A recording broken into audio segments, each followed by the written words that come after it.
สบายดีทุกคนสบายดีเนาะมื้อนี้เฮาก็บ่ได้อยู่ไสนี่มุมใหม่ที่อยู่เฮือนเฮาเนี่ยปกติแล้วมันเป็นเป็นสางเนาะเป็นสางเหมียนเครื่องแล้วเฮาซื้อผ้าตั้งผ้ากางผ้ากางมาติดบังไว้มันก็สิได้โซนแบบนี้เนาะอันนี้มันโตเลยดีกว่าเป็นโซนที่แบบเป็นพื้นที่ใส่ซอยเนาะแล้วก็อันนี้มันเครื่องพวกอีหยังนั่นนี่ที่เราเก็บเนาะความหกเสื่องไว้ทั้งในนะครับก็สื่อผ่านมาติดเองเลยนี่สื่อว่าแล้วก็ติดเองเนาะที่เฮาถ่ายเบิ่งมื้อนี้ยันว่าเฮาสิอัดเพลงอยู่นี่เนาะมื้อนี้สินั่งอัดอยู่นี่เพราะว่าสตูเฮามันบ่ได้เก็บเสียงปกติโต๊ะคอมมันสิอยู่นี่เนาะแต่ว่ามันไกลกับทางใหญ่นี่ทางใหญ่อยู่นี่เนาะแล้วมันมีเสียงรถเนาะเพราะฉะนั้นเราต้องอัดประตูตัวนี้ไว้อัดประตูตัวนี้แล้วมันจะเสียให้เสียงบ่มีเสียงรบกวนหลายเนาะก็สิมีนี่มีแต่หูฟังเนาะบ่ได้เอาลำโพงออกมามีแต่หูฟังแล้วก็คอมแล้วก็อินเทอร์เฟ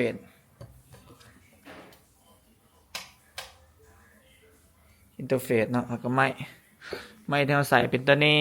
เนาะครับบ่แพงเนาะบ่แพงหลายประมาณนี้เนาะมื้อนี้เราสิอัดเพลงแกะเสียงจากที่ไปเฮ็ดกับแหวมันนั่นแหละเนาะเอ่อมันบ่ได้ฟีลมันบ่ได้คุณภาพเสียงมันบ่ได้เนาะก็เลยว่าต้องอัดใหม่เนาะประมาณนี้เดี๋ยวสิอัดให้เบิ่งแต่มื้อนี้จักหน่อยเราสิไปส่งแฟนทำไปเวียกก่อนเนาะไปแล้วกลับมาแล้วก็กินน้ำออกน้ำอุ่นกินข้าวกินน้ำอุ่นนั่นนี่ให้สอบเป็นหวัดก่อนเนาะเสียงตันดังอยู่บ่คักปานใดอัดเพลงเดี๋ยวพักไว้ก่อนเนาะประมาณ4 โมงเขาจึงอัดได้เดี๋ยวตอนนี้เฝ้าหานก่อนเพราะว่าพนักงานขอบเวียกเนาะบ่ได้มาเวียกก็เลยกลายเป็นแคชเชียร์มื้อนึง yes sir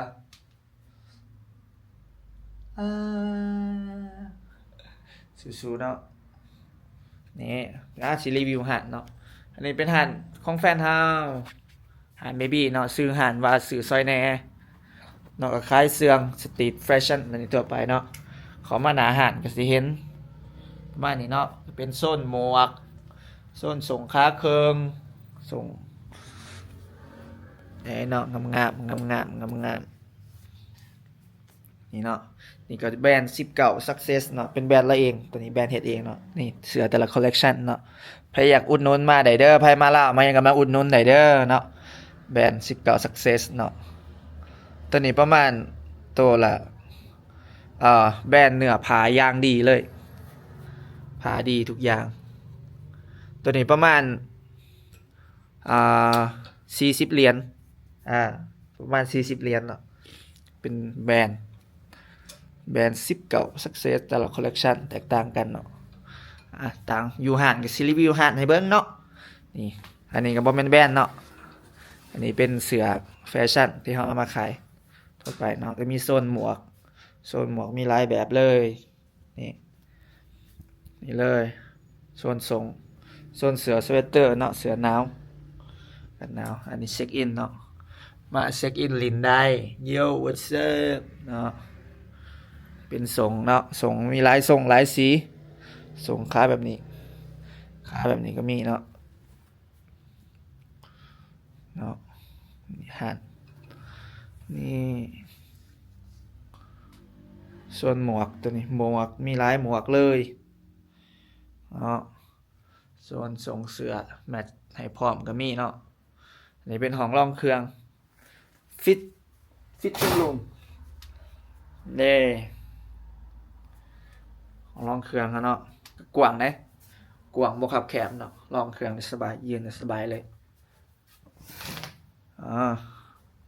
นี่เป็นโซนแว่นตาเนาะเดี๋ยวนี้180 บาทนี่เนาะส่วนแคชเชียร์บนนั่งถามลูกค้าซึ่งมือนี้เฮาจะมานั่งแทนพนักงาน ซึ่งพนักงานบอกมาเราก็เลยต้องรับบทบาทนี้แทนเนาะบ่เป็นหยังเดี๋ยวอัดเพลงกะอัดตอนแรกตอน4-5โมงเนาะพนักงานมาจึงไปเฮ็ดก็ได้เนาะเฮ้ยดีกูดวันนี้มาต่อกับการสร้างโค้ดคือเก่าเนาะพัฒนาโปรแกรมเฮาสำหรับหางเฮาตัวนี้เฮาสิพัฒนาหน้าตามันให้มันมีระบบใช้งานควบคุมแบบมืออาชีพเนาะห้านนี่ใส่ระบบExcel เนาะมันก็ยังหลาลังอยู่มันต้องมี POS มันจึงแบบซัพพอร์ตทุกอย่างเดี๋ยวเราเฮ็ดต่อกันเนาะเดี๋ยวจะถ่ายเบิ่งสรุปแล้วก็บ่ได้อัดเสียงใหม่เนาะเพราะเรามาลองฟังเมื่อกี้รู้สึกว่ามันก็บ่แตกหลายนะมันก็บ่ถึงขั้นแตกเนาะถ้าเราขยายเสียงมันก็สิรู้สึกคือเสียงแตกก็เราบ่ขยายแล้วก็แล้วก็เลยว่าสิจูนสิปรับแต่งปรับจูนเสียงเอาเนาะเอาซะเพราะว่าอัดใหม่นี่สำหรับเราความหักกำลังจะจบลงน้ำตากำลังจะไหลลงบ่อยากติดอยู่ในวังวนความหักกำลังจะจบลงน้ำตากำลังลงเสียงเนาะน้ำตากำลังจะไหลลงแก่คำตัวใดมันรู้สึกว่ามันเพี้ยนบ่ตรงโน้ตบ่อยากติดอยู่ในวังวนทุกทนแบบนี้บ่อยากติดอยู่ยังบ่เคลียร์เทียบใส่กีตาร์เนาะ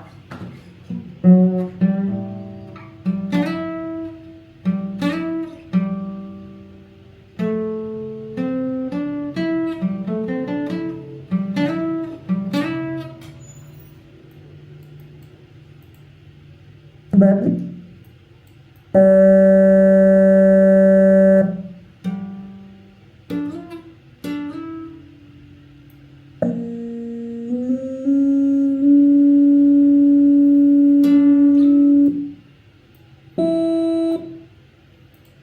ทนแบบนี้ต่อไปทนแบบนี้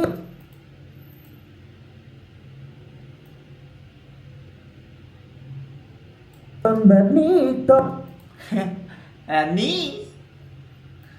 แบบนี้ทนแบบนี้ต่อทนแบบนี้ต่อทนแบบนี้ต่อ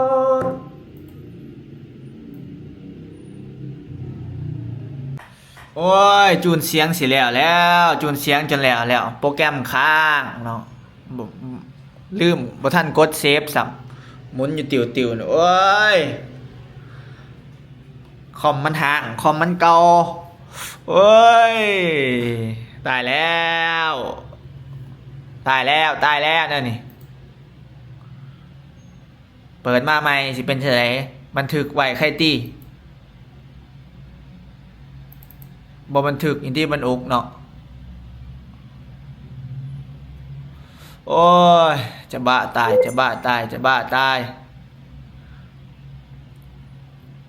เปิดมาใหม่สิเป็นจังได๋เสียงบทบันทึกชิบหายเลยโหลด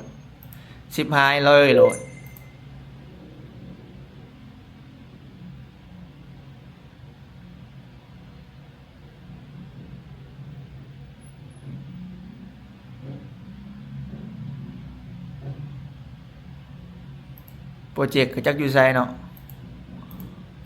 เอ้าโอ้ยตายแล้วหิวเข่าพอหิวจนมือสั่นนั่งมิกจนมือสั่นผัดว่าเริ่มใหม่บ่จักข่อยมักเป็นนี่แหละนั่นนี่มักเจอแท้ๆโอ้ยกดเซฟลืมกดเซฟมันก็ได้เด้เซฟออโต้ใครตีเนาะออโต้ให้ใครตีบ่เซฟนี่วุ่นวายเลยได้ขี้ข้านจูนได้ จูนเสียงนี่ก็ยากเติบได้เนาะโอ้ยได้บ่ทุกทนแบบนี้ต่อไป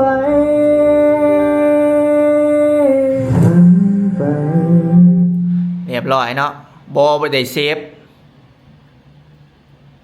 บ่ได้เซฟบ่ได้เซฟยังเลยเฮ้อเอาไหม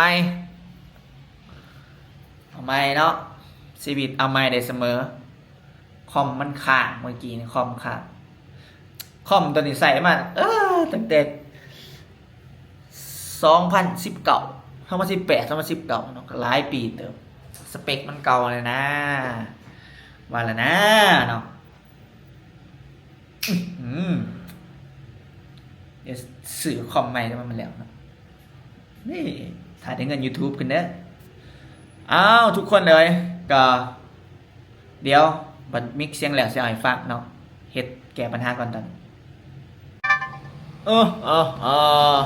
เราก็เฮ็ดจนฟ้ามืดเนาะนี่คือไฟล์เสียงสุดท้ายที่เราจะโยนใส่นี่จูนเสียงกันแล้วแพทเข้ามาแล้วไปฟังกัน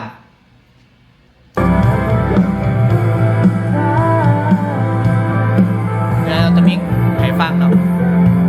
บ่ต้องฝืนบ่ต้องทนบ่ต้องถามหาเหตุผลคำตอบนั้นสองเฮาก็รู้ดีแก่ใจบ่ต้องฝืนถ้าบ่ไหวบ่ให้น้ำตาไหลบ่ว่าอย่างใดเราสองคนต้องแยกทางความรักกำลังจะจบลงน้ำตากำลังจะไหลลงก็ยังคิดอยู่วันทนแบบนี้ต่อไปยังคงยอมทิ้งใจแต่แม้ทุกอย่างมันคงท้ายจะสั่งต่อไปวันแต่วันสุดท้ายฉันจะต้องเสียใจบ่ไหวก็ลากันดีกว่าต่อ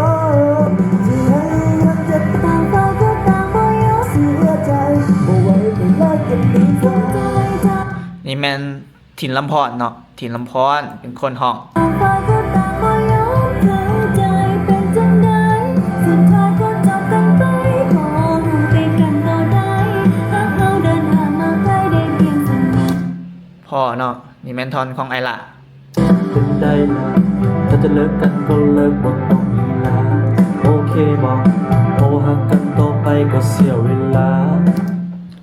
ประมาณนี้สปอยเพลงใหม่ฟังข่าวๆนะทุกคนเนาะฝากทุกคนติดตามเพลงใหม่เฮานี่เด้อเพลงใหม่กำลังสิปล่อย